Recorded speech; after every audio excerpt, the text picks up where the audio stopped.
Today we're beginning discussing Bitcoin crossing a $1 trillion market cap, Rune season, or Denver, and we might even be joined by the Wizards of Ord. This show is on X and YouTube. You can chat on both of those. We'll be able to filter it directly through. And of course, it's brought to you by Ninja Alerts, who have absolutely been cooking with some whitelist recently. We're going to talk about here on the show, and has an announcement coming later this week, which I will tease in just a minute. For further updates, follow Ninja Alerts on Twitter, follow at TO with notifications on. With all that being said, we have a wonderful panel tonight, and we did still have the title to Quantum Cat Success. I can change that as we go through this. What is up, Witters, Jake, Eli? How's everybody doing tonight? Amazing. Just peachy. I'm good here, my man. It's nice and hot. It's 33 Celsius. I don't know what that is in your crazy Fahrenheit, but it's beautiful weather. Good to hear. Good to hear. I was changing the title because I realized it was still the same. I do want to show it'll change on YouTube, but maybe not on Twitter. So people will just realize when they get here. I do want to show the little teaser. I obviously can't say what it is, but I can let you guys speculate if you'd like to on Ninja Alerts. Eli, or if you know, then don't say it. But let's go ahead and pull this up, and I'll let chat kind of guess what it is too. We got Rem. Good morning. Let's go. Art of Thomas saying hello to Jake. We're also going to talk about the ETH Denver or Denver events that are going. I'm going to try to get some of the information from Jake before we leave. But with that being said, let's go ahead and look at the teaser. Again, I don't think I'm allowed to kind of speculate, but it appears that there's a hat on this ninja. What are you guys thinking? What's the S stand for? What do you think? What do you feel like it stands for? Yeah. That's the universal symbol for shitcoin, not Satoshi. Yeah. I love it. Yeah. So shitcoin's coming to Ninja Alerts later this week. Is this all the alpha he dropped? Is something about Sotheby's and their SAT auction coming up? I don't know, man. We're just speculating off of this ninja, man. Maybe it stands for Stacks because it's been pumping and he might have to shave his beard again. Don't know. Oh, Stacks has been pumping almost $3. I remember when it was like, well, you probably remember when it was like nothing, but even like 6 months ago, it was like 60 cents or something like that. No, 20 cents. I was like, well, it's been real, everybody, and we were sort of like going down with the ship. But almost back at all-time highs, and you've even got all these, YouTube people who like pumping coins talking about it. You're back when that happens. I put Stacks on my YouTube channel. Are you trying to call me out right here on live? We're also on YouTube right now as well. Yes. So you are indeed one of those YouTube people talking about Stacks. Yeah, but do you know what I need to do? I need like that surprise face, like. Yeah, like I need like reviews. Let me. I'll use that for the thumbnail when I go to edit this later. Please, yeah. Yeah, dude. Stacks is like. So I am like. I'm not newer to Bitcoin, but I'm newer relatively to like the Bitcoin ecosystem. I would say like strongly, like, when you start like mixing in like Stacks and other things like that. So like I was watching Stacks for a year, but like I didn't have like Bitcoin that like, when I was watching Stacks, I think the main way to buy it was what you had to, I don't even remember, like convert your Bitcoin or something like that. However, you can just buy it like you can buy any coin on like your exchanges, I guess, and then just send it to your decentralized wallets. Like Xverse and Leather, which were then Hero Wallet, were Stacks wallets first. And then obviously they had Bitcoin capacity. And then when Ordinals became a thing, it was like a lot of those products were able to adapt and build, like Gamma, very quickly. Like Alex, which has also been killing the it. DEX. Yeah. Exactly. Like they all started in that ecosystem, and then we're able to, I don't even want to use the word pivot, just like adapt and evolve and build on top of and, implement that all very quickly. Like Jacob, that's weird calling you that. Jay could have a better understanding it. Well, not understand, like probably like a deeper knowledge of even a lot of those products, just working at Bitcoin Frontier Fund with Trevor, and who's been able to kind of like build into it super quick. What's weird on the token front though is like it took Coinbase forever to list Stacks. Like we begged them for like a year as a community. I remember I would like hit up the head of listings like once a week, be like, hey, just checking in on Twitter, like kind of haha funny, like just checking in, when's that listing coming? And he would just like ignore me every time. And it's still the case with like Alex and Deco and all these tokens. Like they're not on Coinbase, not on any of the big exchanges. So like Yeah. The protocol tokens kind of getting some love, but everything below that is like. I was about to say, still I very, don't very remember. early. I don't remember when I was trying to buy stacks it being available on any like major exchanges. I swear I thought you had to like. What was the OG way of getting stacks? You Was had, it, like, swap. you had to Bitcoin? DM. You had to DM Trevor, and then he would dish it out from his account. No, no. I bought it off Binance, and there's an exchange. I'm not promoting these, by the way. There's an exchange in Australia called CoinSpot. There was a few ways to do it. I'm sure it's on like OKX and like KuCoin and a lot of those exchanges. But yeah, no, like on a bigger commentary on top of stacks, I think that everyone's throwing around like the L2 narrative and etc. Like Bitcoin by definition is not an L2, and that's fine. But I think it makes up the greater Bitcoin ecosystem just due to like its settlement method. And it'll be really interesting to see stacks and like Jake can probably talk more deeply on it, like RSK and other ecosystems trying to use it and trying to build on it to see what happens in this run. Because like even a lot of people are talking about it. Like it's really going to be interesting. This L2 arms race, we don't even have to call it an L2 because it's not by definition, like this smart contract based arms race that allows kind of like scaling or programmability and has an interrelationship with Bitcoin. Now that Bitcoin is once again, up, but also because of ordinals, it's brought in a lot of people that weren't involved in Bitcoin whatsoever. Maybe they held a little bit, maybe they didn't, but they're also becoming aware of like the greater, I kind of don't have a better word to use than ecosystem, that surrounds Bitcoin. So I think like that's what happens, and stacks is what is moving with Bitcoin. Everything moves with Bitcoin. If Bitcoin goes down, everything else goes down. If Bitcoin goes up, everything else goes up. I can't see a decoupling by like 3x. Yeah, like altcoins can outperform for sure. Yeah, of course. However, they move with Bitcoin price. I think things like stacks too is like people know that it's going to be expensive to like operate on Bitcoin, in the future. So I think stacks is kind of like front running that or at least people investing in stacks of basically putting money into Bitcoin. I know it's not considered an L2, but like, putting into like ecosystems like that. We're on YouTube as well. So let's assume everybody on Twitter. What's up, YouTubers? Let's assume everybody on Twitter is smarty pants and they know this. Let's assume YouTube is dumb and they don't. Do you want me to give the TLDR on what it is? What is like why is stacks not considered an L2? Well, Jake, you can say it as well, but I guess it has its own native token and it has its own settlement method. But then each block has a hash called the Merkle root, but essentially like a long string of letters and numbers that settles on Bitcoin as a transaction. So every stacks block settles on Bitcoin or uses Bitcoin as like a final layer of settlement.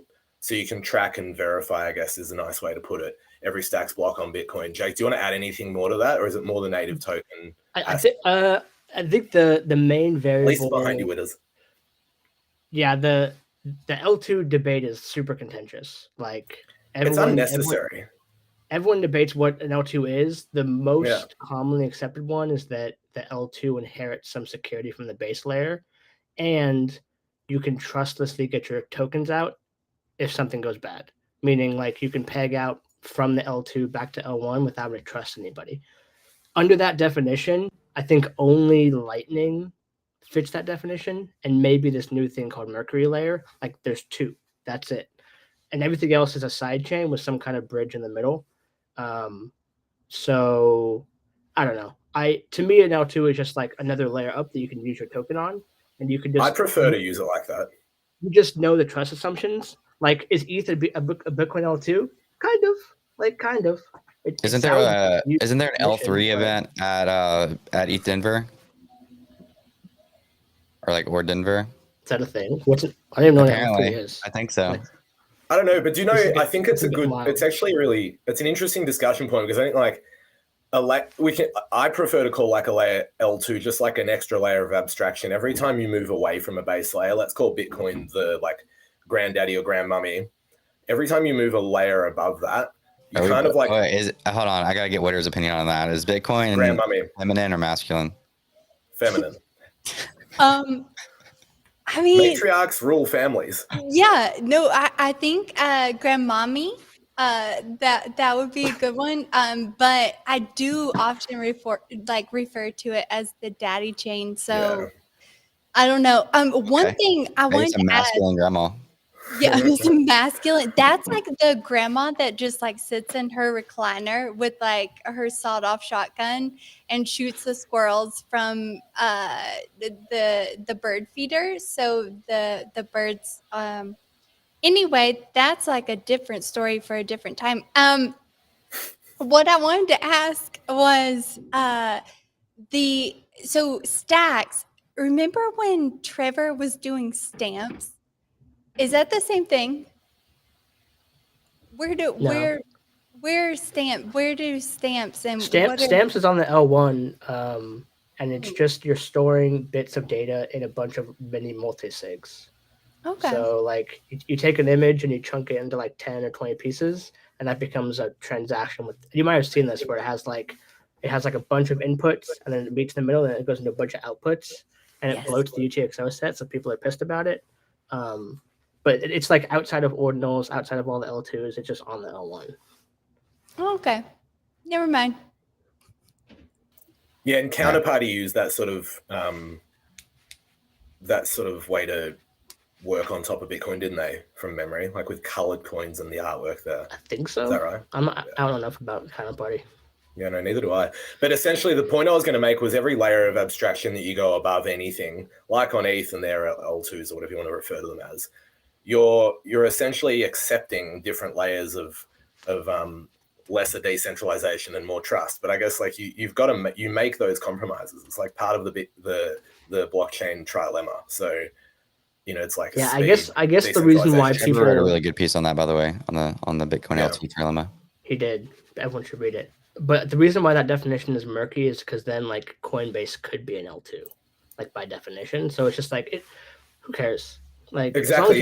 as long as you know what you're signing up for, like that's what matters.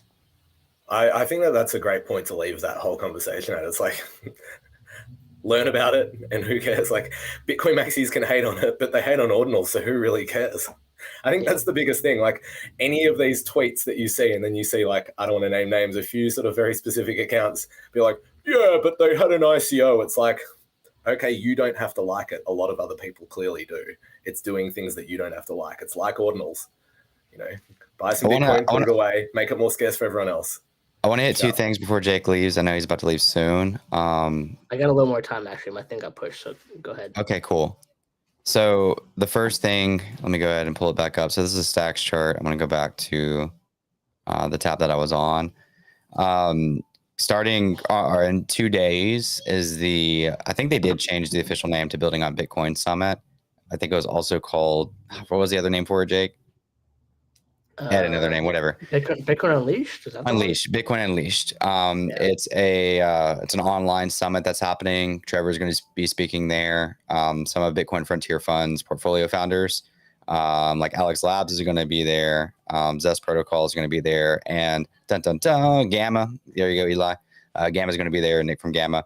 So if you guys are wanting to do that, it's going to be in just 2 days at 10 a.m. Eastern time. We'll also be posting more about that as well. Be good to get in on that. And also, so if you are going to ETH Denver, which is happening like next week, which is crazy how fast time goes. There's also a side event. It's called Ord Denver. I have not RSPV'd for anything, but Jake's telling me I need to. So I don't know. You're gonna give us some alpha on that, Jake? I don't know much besides show up. It's going from show up to what though? Like I have a ticket for ETH Denver. It's I don't free know first of all, so get on the list. If you need the list, hit up Chris or me. I'll give you the link. But yeah, free to get in. They rented some giant mansion for the whole weekend from like the 28th to the 2nd. It's gonna be Is that where you're staying, or is that where you're like partying? I think that's where we're partying. We'll be staying nearby at some Airbnb. But it's supposed to be close to ETH Denver. So like if you have both, these are free. So like you can float from one to the other. Like if Ord Denver is lame, you go to ETH Denver. If ETH Denver is lame, you switch back. You can just float around. So it should be cool. I think there's like some hackathon type stuff going on. But I don't know. They got a bunch of people sponsoring. A Cigna, like the multi-sig wallet, Omnisats, which I don't know if you guys know anything about that. I keep seeing the name, but I know nothing about it. We actually used a Cigna on Bitcoin Ordinals banter.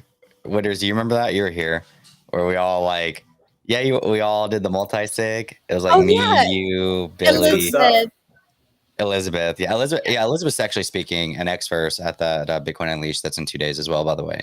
But Ange will be at Denver, I think. But yeah, we use that multi-sig live on the show. That was pretty cool. Good times. I want to see Bitcoin in that. I want to see more of those. Did you actually put Bitcoin towards that? I don't remember. Yeah, no, I gave my wallet, so I don't know what's happening. I should probably check up on that. Yeah, it's one of those ones where you send 1 Bitcoin and they send 2 back. No, it's not. Cigna is doing good stuff. It's great to see more of that happen. I think there's a lot of that sort of tech and splits and different things on ETH, and I think the more that we can have abilities for people to like safely interact together on Bitcoin. I know that you can do that with like UTXOs and PSBTs and whatnot, but ways in which people can do it in a in like a more normie. When I say normie, we're not normies because we work in crypto, but like just like at a more generalized level, I think that's great. And it's good to see. And I think for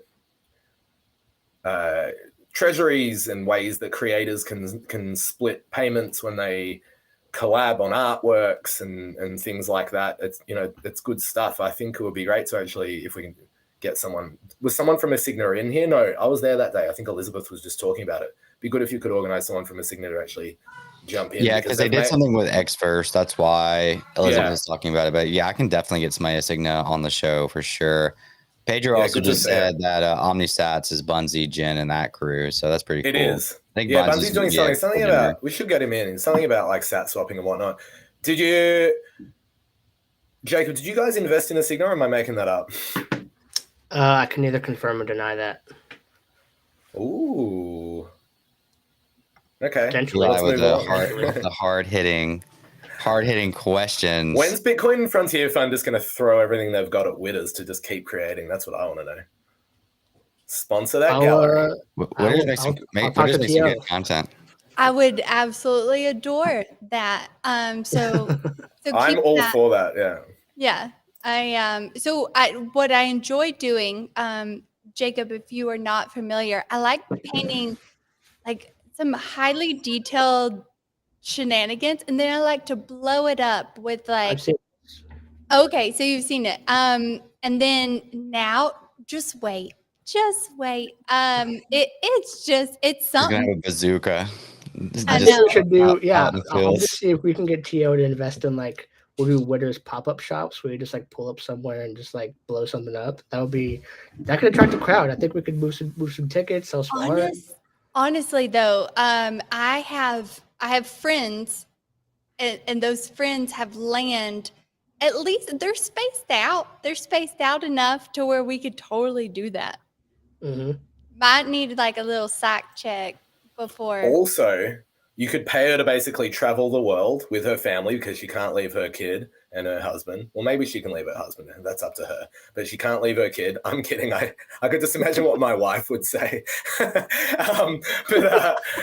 Travel around the world, paint murals, be very Bitcoin forward. Guerrilla marketing. Like, I've got a wall outside my house. Let's go. I like it. There's a lot of options you could paint the wall behind Eli right now. All you have to do is just go to Australia. This is inside my garage. I converted my garage to an office when I moved full-time into the space. So I have this really nice kind of like warehousey / I could take you on a tour, but I won't. It was fun. It was fun. It was a lot of work. It was like a proper old garage, and we gutted it, we carpeted it, we plastered it, insulated it, got lights. But you still have these kind of brick walls, which gives it that kind of like warehouse, kind of like, very kind of gentrified cafe type feel. So yeah, it's good stuff. So maybe, you know what I mean? Like you go those cafes that are like in areas that used to be rough and then they're very like chic. But so Witters, maybe the first thing she comes and paints is the wall behind me. So then we get this beautiful kind of Absolutely. backdrop. No, I mean, Yeah. every time I see brick, I start salivating. I mean, honest to God, it's Me or the wall? I'm Oh my sorry. god. I'm gonna go on to the next topic. So runes have been super hyped lately. Everybody's looking forward to the protocol, and obviously Leo is pretty close to doing the runestone drop. I know they did the ordinal show yesterday, and they talked a lot about it. What are you guys like feeling as far as runes go? Like, are you excited about the runestone drop? Are you accumulating runes in any other way? What's your play when the time comes? And in the meantime, I'm also going to pull up a thread on the runestone, just a kind of FAQ that a lot of people might not know. Witters, do you want to go first, and then I can? Sure. So I think there's going to be a lot of speculation like going into runes, and that you've seen that with R6. I notoriously called the tippy top of that. And like nothing solidified at this point. So proceeding with caution is how I'm navigating it. Granted, like I got airdropped free R6. And so it's like, and I feel like Leo's thing is the exact same thing, right? So am I making that up? Okay. No, it's a similar concept, I think. Yeah. So if you participated during that timestamp and whatever you were doing, I don't know, when was the cutoff? I can't remember. Yeah, it would be on that thread that Chris has got. Yeah. Yeah, it was a certain block. Actually, I can pull up the whole thing while we're talking about it. So, I love Leonidas. I have honestly, that was like my first. I've had a lot of first friends, but Leonidas was definitely one of those, and so I will continue to follow him into Valhalla as it sees fit. Yeah, he's definitely one of the biggest thought leaders in the space. Like him, Trevor, and a couple of other guys like just jumped on ordinals way before it was cool. ZK, of course, and a few others. Like I would definitely say is like the forefathers of being bullish on it. Just got a real quick rundown on Runestone. It was airdropped to early ordinals holders, 1,112,000 total addresses. I don't know when the cutoff. I don't have it, or I don't see it in this thread. But during the Q&A, this is kind of like a breakdown of that. There's no rarity or differences between them. Art is around 400 kilobytes. It's gonna be a subsequent drop to Runestone holders. Our runes will be. I won't go into the whole thing, but if you want to check out like a detailed review, you can go to the Ordinal Show recap and check it out there. But yeah, there's this. I mean, obviously everybody knows about R6. But there's these other things that I've kind of been bullish on that like nobody really talks about. And it's called Runestone Guardians. Do you guys know what I'm talking about? Of course, it's like not. I don't see them here. There's been a number of airdrops according to different holdings. I think that Leonidas's main thing, and this isn't to say I take sides anywhere or agree. I'm just like passing on his, viewpoint on it. He wanted like a fair everyone who was involved type airdrop. Now, no one knows how the RSICs, R6, however you want to pronounce them, were distributed. I, fully transparently received some as well, and I don't know why or how. It must have been on something that my wallet had held or activity that had been involved in. And I think, so you'd assume that was the same for everyone, whether it be, maybe people do know, I don't know. And now, so I think what Leonidas wanted to do was essentially reward everyone who had been involved in ordinals to some capacity. I think you only had to hold like one ordinal in your wallet up to whatever that block was. From 3, memory. yeah. 3? Okay, yeah, sorry. Thank you for correcting me. So 3. And so all of these other ones, I guess, are, different takes because runes don't exist yet officially. And so then Casey has come out and said, should I don't even know if he said that he definitely will, but essentially, deploy or how etch or whatever the right term is runes 0 to 9, because some people are saying like we're the first runes, or this is the runes, or these are the whatever. Again, I'm just passing on the information. I really haven't got a thesis on it. I think the main thing is Witters' main point is like anything, if you're buying them off secondary or holding them, or they go up to a certain point on secondary and it's a good sell price for you, like make those decisions soundly, because runes don't exist. And then when they do exist, does the ordinal that kind of like yields the runes stay worth something? Does that go up? Do the runes that you yielded, are they worth something? Are they then worth 0, which then renders your ordinal worth 0? So you've got to kind of make those decisions, I think, for yourself. So it's like, is it best to just go, okay, I'm going to just hold my RSICs and the Leonidas one because they're the two perhaps biggest ones, or like, so kind of like make your bets wisely, because this one definitely is gambling. Like it really feels like it, because it's like this is pure speculation, because nobody knows which rune is going to be like the rune or the Audi or the top 3 or 5, or the OMB, or it's like, it's very hard to know. And so the Guardians, and then there's this other one that you can send like inscriptions that are like, sadly, like rugs, or ones that you don't want anymore, and they'll send you back like trash rune token. Like, is that going to be worth something? The market's going to end up deciding, and we don't know. Nobody knows. It's all speculation.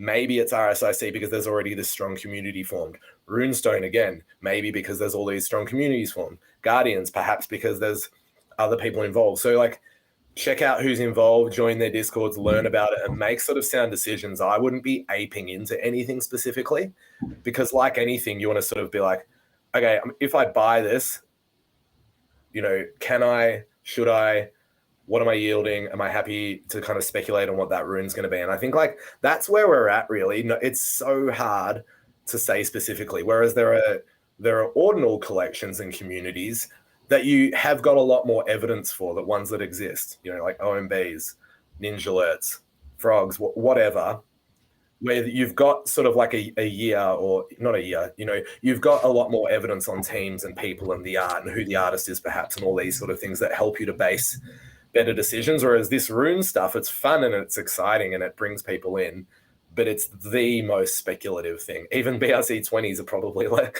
less speculative in some ways. Some of them definitely are just pies in the sky. So yeah, that's kind of how I sit on it. If it was me, and again, I have to preface this with not financial advice, I would be just going for the ones where like there's with tokens, or with shit coins or meme coins, however you want to pronounce, whatever you want to call them, the casino, you want to go with the ones where there is the biggest community, because there's more people behind, more people who are sort of like, I say this in a different term, not like invested, but there are more people invested in it in terms of like their care or their ability to kind of like promote it or care about narrative. what happens with it. Yeah, that's what I would be doing. That would be my main advice. But again, I'm not saying go and buy any of them, because that's up to the individual. Yeah, it's a pretty big ask. I mean, like R6, like Witter said, she called the top like 0.1, 0.12, whatever it was, and I don't even know what that is right now, but it's not cheap. It's probably like $4,000 or $5,000, something like that. Probably more than that. And there's 20,000 of them. Like, I don't know where that valuation. It's the biggest narrative by far. That's the valuation. That's crazy. I guess. I fought it for a while, and not RSIC in general, but the valuation compared to like what you knew, like what you were actually investing in. And even though I got it for free, I just wanted to make it very, very clear that you don't know anything. Like, none of us know anything about, I mean, in general, none of us know anything. I think I understand this narrative, and like, I'm really not like hating on the R6. I just hate when people are like, this is it. This is the one, like, because there's so many other options. But what people were thinking was like, this is the potential market cap. This is the speculated amount of tokens. This is the yield. So then they were saying, well, if this is the case, then the amount of rune tokens I get versus the market cap this should have is undervalued. So that's why people are paying, 0.08, 0.1 Bitcoin for it, because they're saying, well, I can accumulate 1 million of these runes, and if it hits this market cap, which they'll compare to Ordi or something like that, then I'm going to make this much money. Therefore, whatever. But there's still, I don't think there's still layers of speculation and like guessing, and I just so many elements for me that again, maybe it work out, like it very much could. It's just there's also like a lot of other options out there. I mean, like I said, these Rune Guardians, I got 2 of them, but so like I guess like bag biased or whatever, but they're like 1/10 of the price, something like that, and they have a very similar structure as well. And then there's Leonidas's Runestone drop. Not Leonidas's, it's community led, but that's going to be big. There's whatever Casey actually does. I don't know. There's going to be like financial incentive there, but we'll see. There's just so many possibilities for this. I guess, there's going to be an orgy of runes, and it's probably going to cook. So I guess that's the bet, but there's also going to be those 20 other tokens that go wild that probably don't even exist yet. And Casey has done a whole heck of a lot for free. And I mean, if you're coding and that's your passion, then, but he's made a lot of people money. And I mean, I want him to get him some, honestly. I know that I'm sure there's other things in the background, but if he has the first, 9, 10, so be it. Like that's bullish. Yeah, people are also creating rumors that like he told this person that they can have one of the first 9 or something like that. Like, come on. Like, who is it? I think the person, like the assumed people behind R6 was part of the rumors of like, oh, they said they could be in the first 9. And then there's people that are speculating, which this is more understandable, that Casey's like roommate or something like that is going to launch one within the first 9. But I don't know. I'm not that deep into it. I just know runes are going to cook, and I don't want to like put all my eggs in one basket in the meantime. I think that there's a lot of things that can happen around this. So, Lord, yeah. I mean, just look at the BRC 20s and how many were an actual cook. So many of them. Still. I mean, yeah. And so, but there was still like a very select few there at the very beginning. So, I mean, the ones that are present now, I would imagine would carry up. There are so many things going on behind me. Like, I'm not even. I did see a car with bright lights. But yeah, runes are going to be crazy. I'm really excited for it. Again, check out that article or that newsletter on the Ordinal Show newsletter. It's under that article for all the information on the Runestone drop, because it's coming like probably tomorrow. I mean, I don't have a definitive date. I don't think anybody does, but they said like it's going to be within the next few days yesterday. So you never know. I mean, it could drop while we're live on the show. So stay tuned for that. But yeah, well, what's that? I heard that I heard they were maybe going to drop today, but then potentially it's tomorrow. So I think it'll be really exciting. I think what all of this is just good, fun experimentation, and it needs to be viewed as that. And it's good for Bitcoin. It gets people involved. It gets fees to the miners. So just, enjoy it, but don't over leverage yourself. Wait, so just so I'm clear, what's about to drop? The Runestone airdrop? The Runestone, which is the fair drop. Yeah. How are they dropping tokens for a protocol that's not built yet? They're dropping an ordinal that essentially yields a token that doesn't exist, eh? Yep. That's the main point. Got it. I hope I get some. Yeah, essentially you have this thing that's going to be produce tokens or be airdrop tokens. That's what they're going to do. Got it. For completely, like, nobody knows how that's going to even like allocation or anything.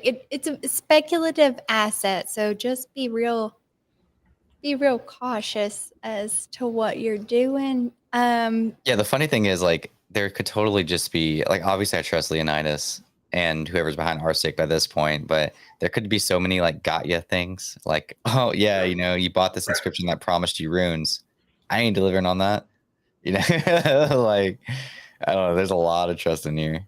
That would be the ultimate. My nose going crazy. That would be the ultimate rug, though. Like Leonidas, we don't know who he is. He's been hosting these Twitter Spaces for a year. Creates Ord.io, and then just like rugs for millions. That would be the ultimate move. Dun dun dun. Too bad it's free though. I think it's my time to go. So thanks for letting me jump on. Good to see you guys. Yeah, Jake. Thanks for having you, man. Appreciate it. Have a good rest of your night. Good rest of your evening, anyways. So we were potentially going to be joined by Wizard of Ord. It doesn't look like they're going to show. We have about 20 minutes left. They are a project that's coming up in 2 days. Have you guys heard any about this? They're pretty. I really like the art. Eli, I'm sure you worked directly with LaFIFO. Is that how you say it? They're dropping on Magic Eden, but yeah, LIFO FIFO. I used to think it was I don't even know if you pronounce it LIFO FIFO or LIFO FIFO. I actually don't know. So we need him on to tell us. I always thought it was LIFO though, and then I realized that it was an F instead of an L. But that's by the by. Yeah, no, exciting project. He's very innovative. They've got a very strong team. They've worked with cool communities. Full transparency, my community got whitelist. That's not Gamma. I mean, my own personal project, the Pandemonium. Yeah, look, they do great stuff. They're using a bunch of the innovation that you can. He's also done pretty OG drops with like the Nakamoto archives and Ord Rain and whatnot. So very Bitcoin forward, very Bitcoin orientated team. To answer your question, Vincent, in the chat, should I buy a Ninja? I like the Ninjas, but you have to make sure that you can afford it and that you're happy to press confirm and send your Bitcoin. Yeah, I think it's a great mint. Vincent, we would love to have you in the Ninjas. Oh my God, yeah. I've watched I've watched Vincent's stuff on YouTube. Is Vincent a content creator?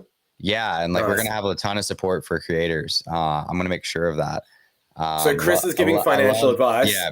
No, I'm not giving financial advice. Your Ninja's it's gonna 10x. To see you in the Ninjas. I do love your Ute as well. We're also doing a bunch of cool stuff right now. Like we just did some incentives. We're working on a lot of stuff that we've already say we're gonna work on. We did some incentives for Discord, giving away 0.02 Bitcoin to 5 different people every month, and a free Ninja every month just for being active in Discord. The most active people in the rewarded by community. Lots of activations going on. A huge announcement later this week. We have a ton of stuff cooking. So I'm not saying from a financial perspective, but I'm saying from a project that's going to deliver what they said they're going to deliver. I'm going to make sure that happens. Somebody also said, I do want to address the chat before we move on to what we're talking about. So yes, absolutely, Vincent, would love freaking have you. Somebody said Quantum Cats or Node Monks. I'm going to say Ninja first, and then second, I'll let Witters answer. Anything Witters puts out first. Exactly. So Witters art mainly, and then so Quantum Cats and Node Monks depends on your size. So if you have the size to comfortably enter Quantum Cats, then there's speculation that if you have a Dead and Alive, then you get a wizard and you name it. So, and then Node Monks, I don't know of anything offhand, off the dome. What if there's any speculation behind Node Monks, and that's what drives floor price. So I'm going to go with Quantum Cats for that reason. Pushing the button. They're both very different. I think that with Quantum Cats, the team and the artist, etc. So if that's your thing, get a Quantum Cat. For Node Monks, it's pure community-driven, early inscription narrative. And if that's your thing, then buy that. You can buy a Bird of a Feather if you want to unlock your own Audi gallery. That's pretty sweet. We've actually probably, I honestly think people are sleeping on a little bit. The artist is dope, and the art is cool, and you unlock your own virtual ordinals gallery. So that's super fun. But yeah, I'm with, when Ninjas this support. Is good projects. Ninjas, what's that, man? So when Ninjas support. Yeah, we need to work on that, because the thing is with ninjas and like Femojis 2.0 and whatnot, when the artwork is HTML based, essentially how it renders is in an iframe, and that's like a mini browser within your browser. And so it requires like a lot of heavy lifting by your browser to essentially, and this isn't just ninjas, this is just even from Gamma and Magic Eden and any platforms that support iframes. It requires a lot of heavy lifting, and you'll find that too many iframes in your browser crashes the browser, because the short-term memory, I think, is that your RAM? Can't think of if that's the right term, can't handle that. So it's one of those interesting things. You can do so many cool, innovative things, but then when you build this kind of environment that already has kind of like a weight to it. So yeah, our dev EOM's looking at options, and he's like working on a few things, but we don't want to just ship something like that just to ship it, because it could not work. So yeah, it's certainly in the roadmap, but it's one of those interesting things that all platforms that present any art, like HTML based stuff, so generative art, recursive HTML based art like ninjas, it's very heavy load on your browser, and that's like a challenge for any website that supports that. And so when you've already got this virtual environment which is quite heavy, it requires certain like tricks, and so we couldn't launch with that, but we'd obviously love to, because I want to see the ninjas in there. But exactly. Yeah, Shizzy's question is a good question. I think it just comes down to personal taste. And, it does. Ninjas, then you can decide whichever is and then Witters' work, and yeah, of course. Witters, when's it coming? She's been teasing. Witters is like the ultimate kind of like puts a tweet out, gets everyone, tease. Yeah. So the same thing happened on ETH. I like to participate for a full year before I actually drop something. And I wish more people would do that and kind of like take from that. But so I passed my 1 year mark on the 8th, and I'm right now, I pivoted, and I was like, I'm gonna make all these things and then I'm gonna destroy them. So I have content throughout 2024, that just like showcasing the ridiculous stuff that I do to my artwork, because I'm on like a journey. I'm on a journey to figure out what kind of artist that I am. And because for the majority of my life, like I've never painted anything without like a reference photo. The bulk of my work previous to owning my gallery was commission work. So all of that was reference photos. And so now I'm destroying everything that I've worked since June on. And so Gamma with the prints drop, that will be the very first one. And that's what I'm working on currently. And it's sick. Like I love epoxy. I don't know if you've ever worked in epoxy, but it's just really, really cool, the different levels and depth that you can do. And so the Gamma drop and the prints, and then after that will be order. I hear Gamma's got some good people for it. How did are you gonna, I think, so you have 1-to-1 your ETH project, right? Like you're gonna, like for your ETH holders, so you're not gonna like Dutch auction it or anything?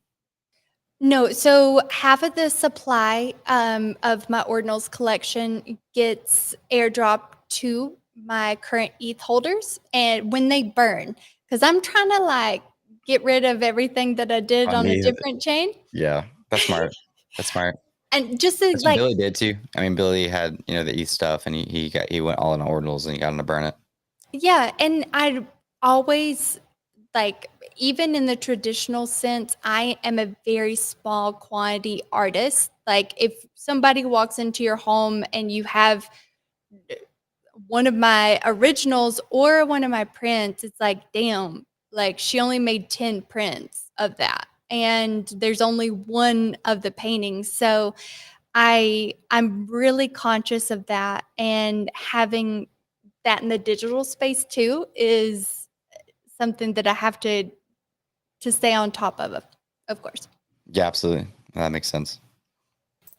And I think that's good. I think when an artist cares about that, it shows real intent and shows that they like think about things and they're very, very mature about their professionalism, and it's their career. It's you, Witters, representing yourself properly. And so I think that, you know, that speaks volumes for Witters. And I think like that's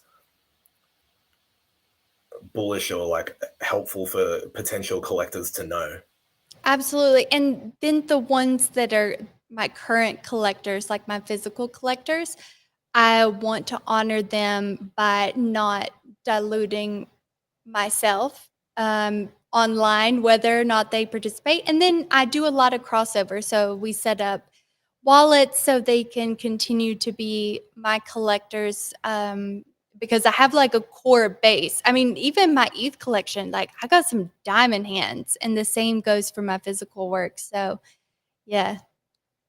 Yeah, it's a cool thing about art, I feel like, is I'm not like very involved with the art world, so I don't want to like talk from out of place, but I feel like people buy art a little bit more intentionally. It's not as much of like a buying it necessarily to flip it or buying it to whatever. Like it's more of like I really want this piece, but I Well, don't your know. horizons are a lot longer, even if you think you could potentially sell it. And you buy it in the sense of like, I love this piece and I understand that I'm not going to sell it tomorrow for more. It's very different. It's a connection with the artist. Mm-hmm. It's owning something that speaks to you and resonates with you. It's not a PFP that is like, of course they can be varied and different. It's a very different mindset. And you get some crossover. And I think that PFPs have been an amazing onboarding for people into the arts as well, because they might have started off coming in because they wanted to trade and have fun and join communities and whatnot. And then they're like, hold on a second, I'm starting to learn about artists and see art and be exposed to it. But it's a completely different way. It's like buying a physical piece. Perhaps in the future, your kids or their kids might sell it for more because that artist has, you know, left a legacy, but it's not your initial reason for buying. Or if it is, your horizons are completely different. And people aren't checking the floor price of your like fine art every day. Yeah. And so another thing is, when the majority of the people that come into my gallery, they like come in, they browse, they which is where I'm at right now. They come in, they browse, and then like 2 weeks, a month later, they come back in. It's like, I couldn't get this piece out of my head and I need it. So that's how art should be. It should never be like, I get really touchy when it's like a speculative asset or something that doesn't, like, I live in this perfect little world. I know everybody that's listening is thinking that, but I enjoy art for art, and if I don't, then I don't buy it. So I hope going forward that more people are like that. Sweet. So there's some art alpha. Sorry, I was muted. I didn't realize that there's some art alpha for you guys on the art side of things. As far as the Quantum Cats or Node Monk side of things, I think you heard it here. Ninjas, then Quantum Cats and Node Monks. That's our vote. Sorry, my vote, trumped over. Somebody in the chat, yeah, OMB is a great one. Nodes, somebody did say nodes in the chat. I resurfaced Charlie's post the other day. He wrote a really good article on like what was the first like 10K inscriptions on Bitcoin. I recommend like everyone go read that because yeah, it's a debated topic. There's actually more than 5 candidates for that, and very interesting to kind of read that and then kind of decide which one you think is the best candidate. So depending on your reason for Node Monks, unless it's like just the art, which is understandable. Some people just go for the art. Do you know what was weird though the other day? I don't know if there was like a Bored Ape Yacht Club team meeting, but it was like 2 days ago. All of these all the apes came. It was like a apes flood of Bored Apes. Coordinate. Basically, so they did the same thing with Solana. They did it for this Fragana project. Essentially, they like all buy into the same thing, and it's like a coordinated. I don't want to say it's a pump and dump because I don't necessarily know if they always like all sell. But essentially, it's like let's try to make this the Bored Ape of another chain. Again, they just did that with Fergana on Solana, and I noticed them do it for node monks. Now, the difference with node monks is I think they kind of see them as like the 10K collection on ETH, and then it's kind of like, all right, well, let's make this new 10K collection. Let's make this our collection on Bitcoin. Ironically, because they have a project on Bitcoin, even though it's art, the 12-fold. But I think it's kind of like, let's, monkey for monkey, monk for monk, or whatever. I've seen them do that with multiple projects. So yeah, you can't, again, that goes back to narrative of like, there's nothing expected out of node monks. So it's kind of like up to whoever. But I definitely think there's like the narrative being formed, by like exactly what you said, like the coordinated like Bored Ape thing. I have a sassy take for 12-fold. When Ordinals, was just at the little cusp, I feel like the ape community were like, let's see if this has any like traction, and let's grift for like a hot second to like gauge, the popularity of Ordinals. And so they dropped 12-fold. And no one can change my mind on that. It was a fundraise. They did it at a very like, I don't remember what it was, but at the time they did it, I was just like, this. They literally just fundraised for their next activation using 12-fold. 100%. And So I agree with you. Anyway. I love it. I love Witter's hot takes. I agree with you on that. I definitely think 12-fold was a fun. I call it a fundraise. We only have a few minutes left. I will again want to point this out one more time. Sorry, I lost the tab. I'll find it. I'll get to that in a second. But going back to Wizards of Ord real quick, Eli, was there anything else left you wanted to say on that? No. I think I said like any project, like do your own research. Yeah, it's I on. think the whitelist is going to. I think it's a pretty low. It's 3,000. It's 3,333. Withholding. Yeah, it's all on block 78 sats, which are like the first block ever mined by somebody that wasn't Satoshi. So it was mined by Hal Finney. And so that's pretty cool. And I did want to point out to just one more time, pointing back to it, our announcement coming out later this week. You can speculate for yourself on exactly what that is, according to the hat and all that. So really excited about that. Really excited about what we're doing at Ninja Alerts. We have so many activations coming up soon. We're already having so many activations at the time. We did a storytelling session last night that went phenomenal with Troy. I don't remember the other guy's name. I knew Troy ahead of time, so it's easy to remember. Troy and Dave. So good. And activation in the Discord. I've noticed lately a lot of people buying like their Forever Ninjas, like lots of people buying not really a floor, but like, what they resonate with. So it's really cool to see. But with all that being said, we are at the end of the session. Eli, Witters, thank you guys so much for being here, as always. Thanks everybody who was in the comments and everybody who's interacted. If you see this later, be sure to give it a like, share all those YouTube and Twitter things. And we'll see you guys next Tuesday for Bitcoin Ordinals banter. I don't know. We can do the heart. Sometimes I can't do it.